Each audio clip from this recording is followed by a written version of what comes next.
Hi, everybody. Got Hi, it. Rabbi. Being recorded. It's the 5th of February. It's Uh, Levitt, and it's Nefesh Hahaim. All right, I'm going to make Mayor the host now. So that, now it won't let me do it. should I reclaim being the host? You cannot start. Yeah, reclaim being the host. Here, make host. Okay, I just made Mayor the host, so you should be able to turn on your video now. Oh, yeah. Oh, there you are. I see, Mayor. So how do I know I'm the host, though? If you make Um, Roy the host now, his video will come on. It Well, I have to says see how to do that. Rabbi is But co-host. You click on, It says- you put your mouse on his picture. Okay. The upper right-hand corner, there's a little blue box with 3 dots. Oh, yeah. If you click on that, there should be a thing that says make host. Oh, okay. Roy, you are now the host. So try your video. Oh, there's Roy. Hey, Roy. Hey, Okay. likes being the host. 2, 3, Smile, 4. Roy. 1, 2, 3. I have 5 pictures. Lou, myself, Rabbi, Mayor, and Roy. Yeah. No more pictures. How do I make Yeah. the host? Okay, I don't know what happened. My the maid, the cleaning lady came in and closed my computer, so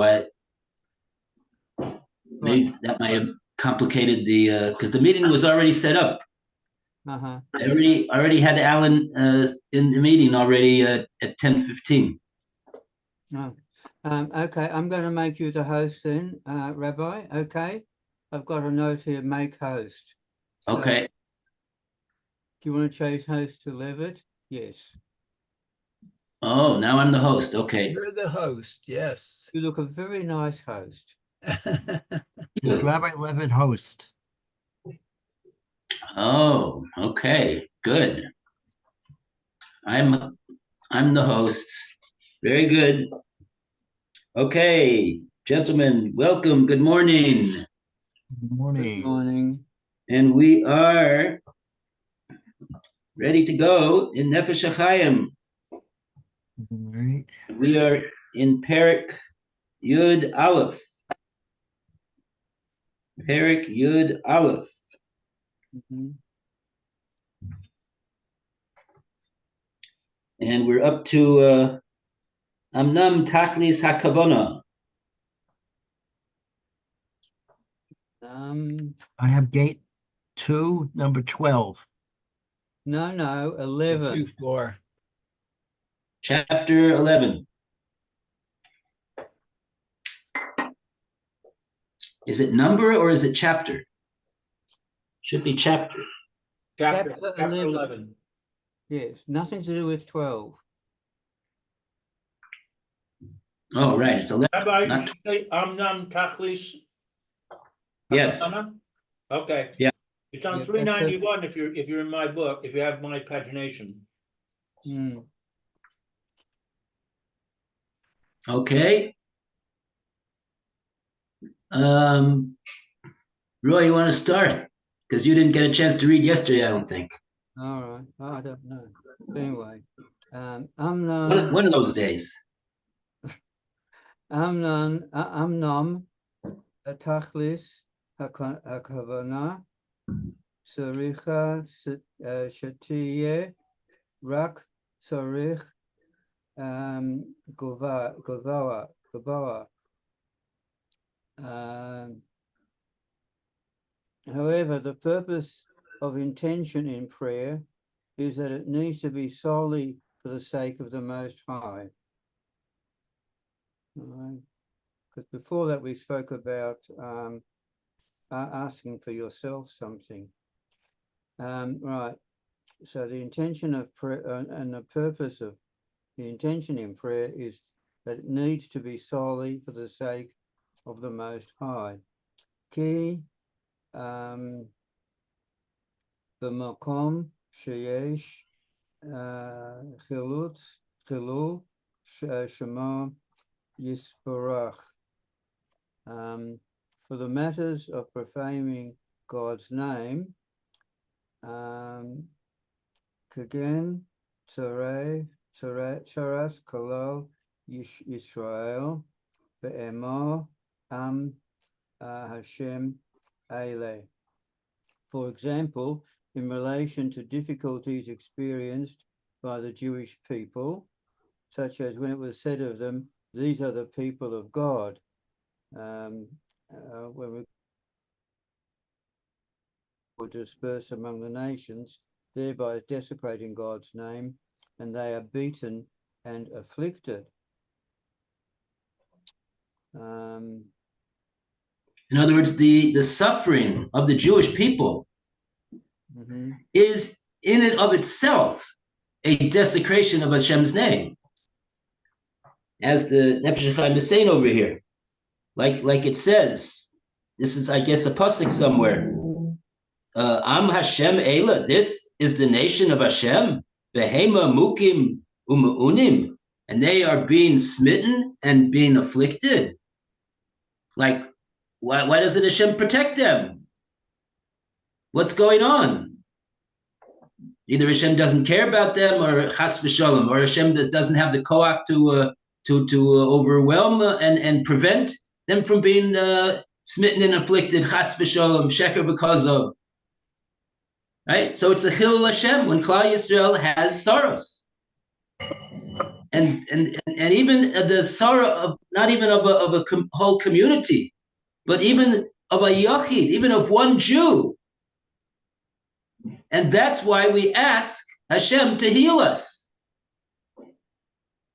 Because that there's, even if there's one Jew who's sick, who's suffering, who's in pain, that is a Chilul Hashem.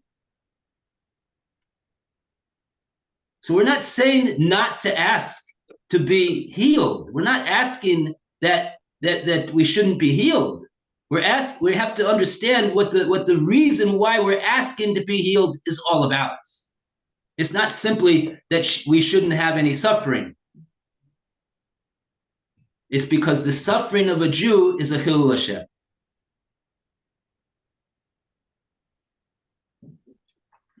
Good. Very strong point of the Nefesh Hahaim over here. Yeah.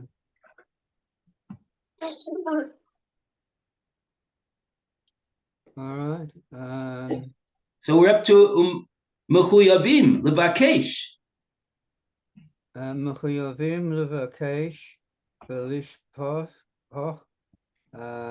Siach Lifanov Yisparach Shemom Al Halalu Shemom Yisparach V'ach L'ma'an Shemo Ya'aseh. In such a case, we are obliged to seek and pour out prayer before God over the desecration of his name, and the prayer will only be for the sake of his name. Yeah, because I don't know if we totally got this, what he said in the previous paragraph, but the suffering and affliction in and of itself, apart from the fact that it's a Chilul Hashem, the way that it's perceived by the world, the suffering and the affliction itself is a great thing for the Jewish people. Why is it a great thing for them? This is it's not easy thing to understand. Is because it constitutes a atonement for the Jewish people, and it's soap and shampoo for the neshama of each and every Jew who is in suffering and who is in affliction. Now, of course, we're not going to go and tell somebody who's suffering and is in affliction to say, this is all great for you because you should know it's soap and shampoo for you. It's going to be very hard for that person to hear that. So that's maybe not the right thing to say to them at that time, even though it's 100% true. We should be noseh ba'o. We should say, I'm sorry that you're for your suffering. It must be so hard for you. How is there something that I can, can I help you with? That's the Nesias O of the matter, to bear the burden of the other of a fellow Jew.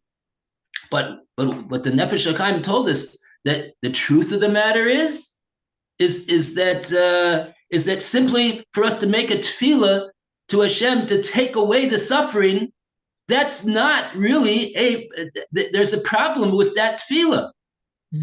That's not really the point of that's not really the end goal of the tefillah, to simply take away the suffering, to take away the affliction, to take away the sickness.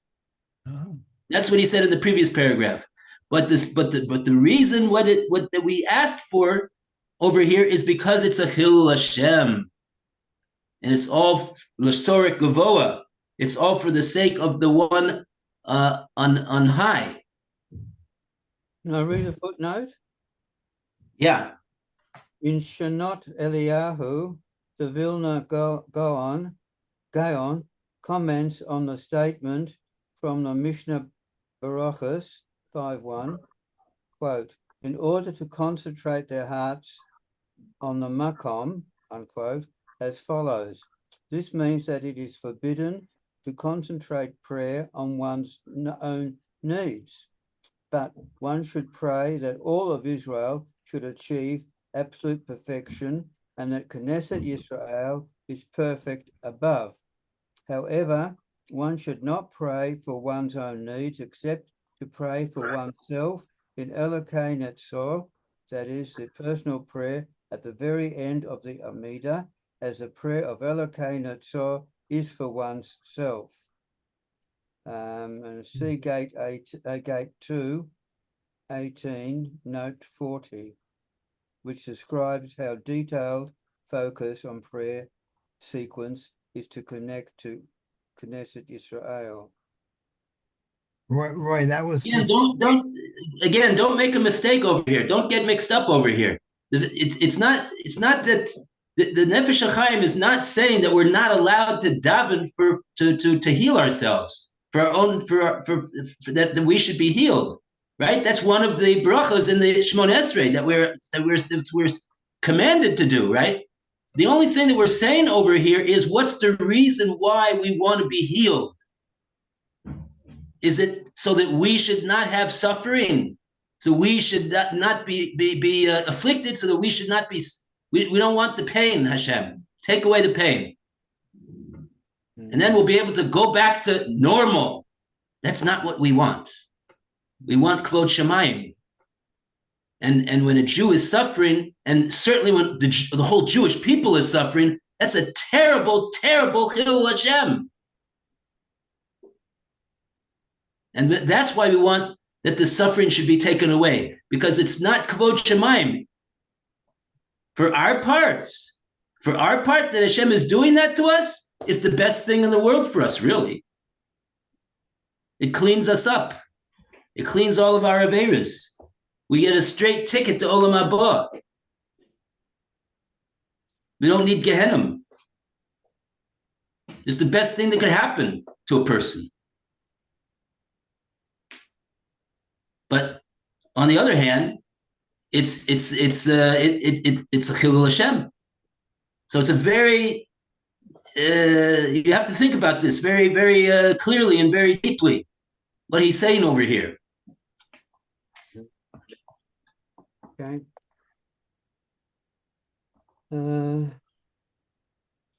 so what are we on now? Gate 2, 17 or no?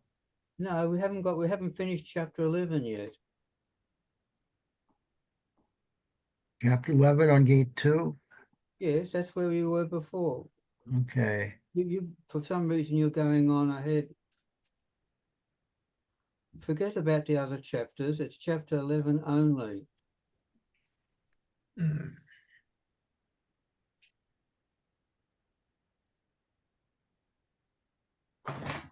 we're towards the end of it. Anyway, There. what am I saying now? All right. V'gam hayachid al hayachid al tzara af im tehilu Shem Kedov. As for matters relating to personal difficulty, even if God's name is not desecrated as a result,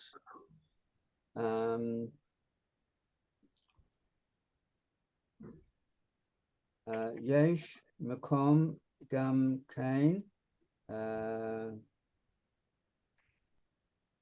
reference there to somewhere. Lekakesh Lefanov Yisparach Shal Godel Hatza'ah Sham Shel Malah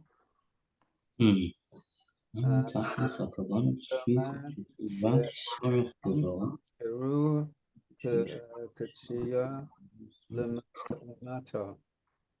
There is also scope, and you look in note 13, to pray over the scale of God's pain, which reflects a personal pain in this world. And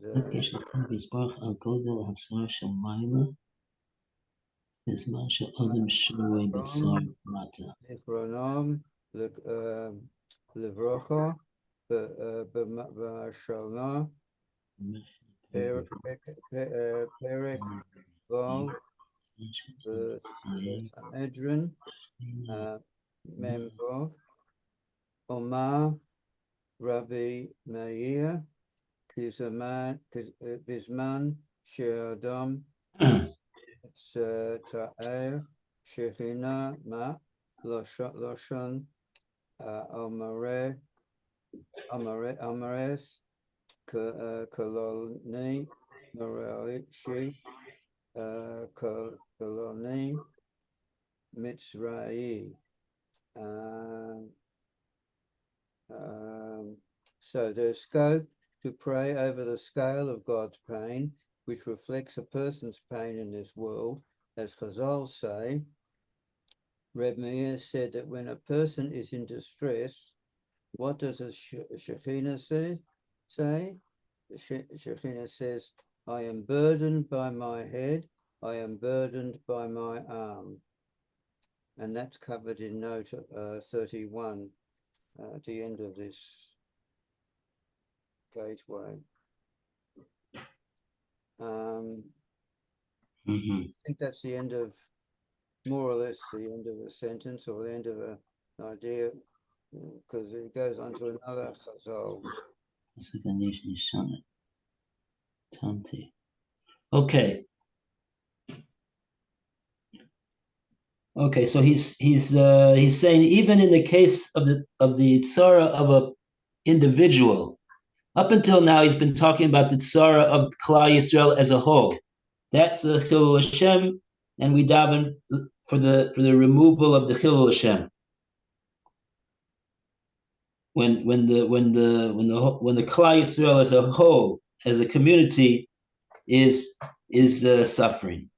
But even he says the suffering of a yochid, even though it may not be a chilul Hashem, he says. I'm not sure exactly why it's not, but that's what he says. So we'll go with that. So he said it was before. He only said that it was in the case of Klal Yisrael. He said before, Ki b'makom sheyesh chilul shmo yisborach kegon saras Klal Yisrael. When there is a situation of chilul Hashem, for example, in the case when Klal Yisrael is undergoing suffering, that's what he was talking about up until now. Now he says, Ach leman Gam hayochid, even in a singular individual, al tsaro. He says, even the tsara of a single person. Afim ein chil Hashem b'davar, even if there may not be a chil Hashem in that. So that's what he says. Nefesh Hahaim says. But still, there still is it's still sorech gaboa. It's still the anhaga that the person is davening, not simply for his own sar to be taken away, but he's davening for Hashem's sar that he wants to be taken away, because he brought the statement that when a single individual is in sar, then Hashem himself, as it were, is in sar. And so the bottom line of the tefillah is he's davening, a person who is in sar, he's davening to take away his sar, because not for his own sar to be taken away alone, but because he doesn't want that Hashem should have sar over the situation, which Hashem does. Whenever a Jew is in sar, Hashem has sar. Okay. Okay, so we're up to Amru b'Shmos Rabbah. Which is what gate and chapter? We're still on the second gateway, and we're still on chapter 11. Gate 2, chapter 11, is it gate 2? Yes, just like before. Second gateway, chapter 11.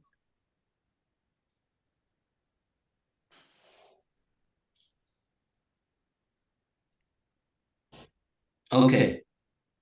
Mayor, would you like to lead off the reading? To continue the reading.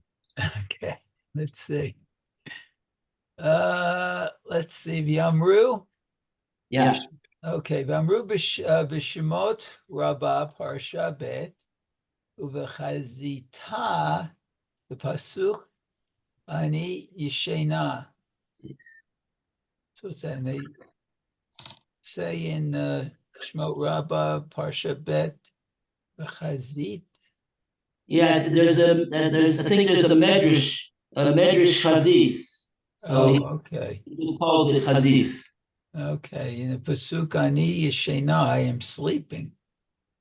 No, yeshena is old or sleeping. A good question. Let's see. Is there any citation over there that maybe we could look up the pasuk and see what it's talking about?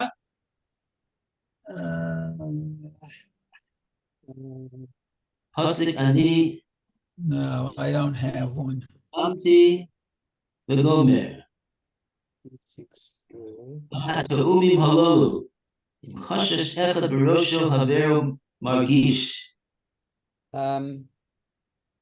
Hold it to Tehillim.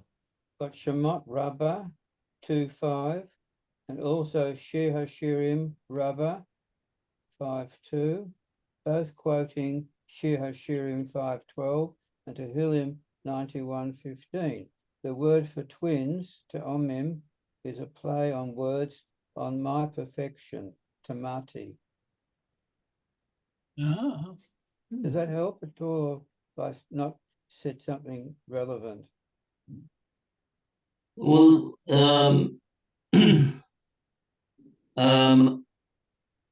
okay, so you quoted two different psukim. I didn't realize there was two. According to your note, there's two psukim that are being quoted over here. Okay. I don't know if I'm actually... So maybe we'll try to look up. Do we have time to look up? It's already 7 minutes left. Okay, maybe we'll just leave it. I'm not sure exactly what the word is, what it means over here. Do you have any vowelization? How does the vowelization go? I'm not even able to see that based upon the just two words that's quoted from a pasuk. I think there are notes at the back. No, just somebody. No, somebody just tell me what's the vowelization of this word yud shin nun hey. Ani yud shin nun hey. I have Yeshena. Yeshena. Right. Okay, so that sounds I'm sleeping. Uh-huh. Hamti. Okay, See, so we'll have to. Okay. Without knowing exactly what the pasuk is saying, let's just see what the Nefesh Hahaim is saying about these psukim. Okay, so he's quoting psukim over here, and then he says, "Ma ha'te'umim halalu," just like these te'umim, these twins, im chashash. So we're talking about twins here, te'umim. Im chashash echad b'rosho. If one he's feeling something in his head, Havero margish. His fellow twin also feels that same. He feels that what the first twin is has some type of a pain or something. Cain Omar Kodesh Baruch Hu. So too Hashem says, Imo Anochi B'Tzara. I am with him in his sorrow.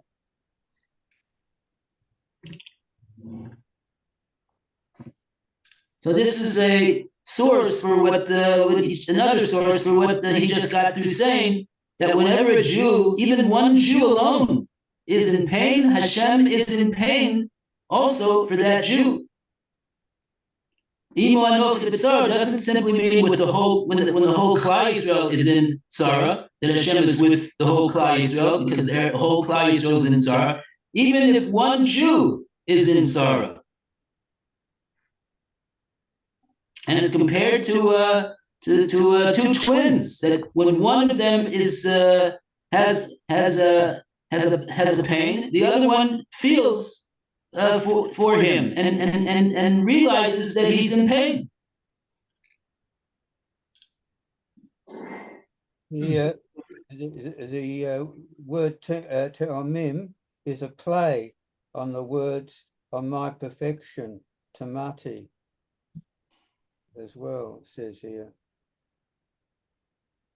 Okay.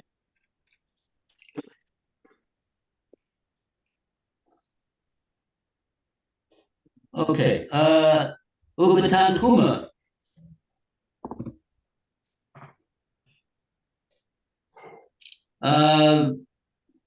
Lou, you want to continue?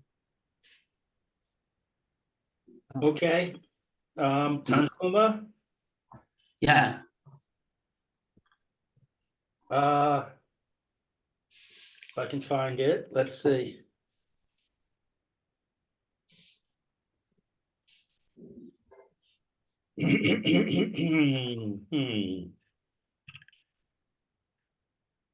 Uvatanchuma. Here, Uvatanchuma Sof Parashat Acharei Kol Yeshua Sheba'a L'Yisrael He Shel Hakadosh Baruch Hu. Okay, so let's see. Let's see. Trying to find now where the English is for this. All salvation which comes to Israel is of Hashem. Yeah. Okay. Yeah. As per, I am with him in his distress. Quote, meaning, Yeah. as per the conclusion of the chapter, I will show him my salvation. Rotze lamar umesayim V'ar ehu bishuasi. Hayeshua shelcha he shene'emar ulecha lishuasa lanu.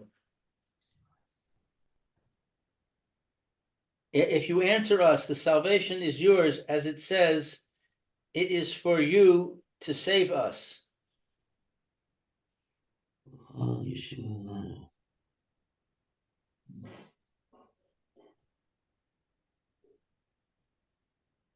Okay, I think the point that the Nefesh Hahaim is bringing out over here is he's not bringing the point that the reason why Klal Yisrael has the Yeshua is because Hashem brought the Yeshua.